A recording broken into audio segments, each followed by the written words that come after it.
Hello and welcome back to HardReset.Info. In this video I'll be showing you how to set camera timer on iPhone 16e. Let's begin.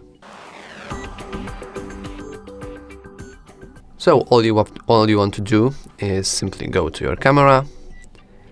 In here you want to expand this little arrow at the top. Oh, but I missed it. And after you do that, you want to scroll to the left. And here you have the second to last option here. You click it, and here you can see that timer is off, and you can set it to 3 seconds, 5 seconds, or 10 seconds. So let's set it to 5 seconds. And if I would make a video or a photo, it would count to 5 until actually making it. And that's all for this video. If you found it useful, please remember to like and subscribe. Thanks for watching.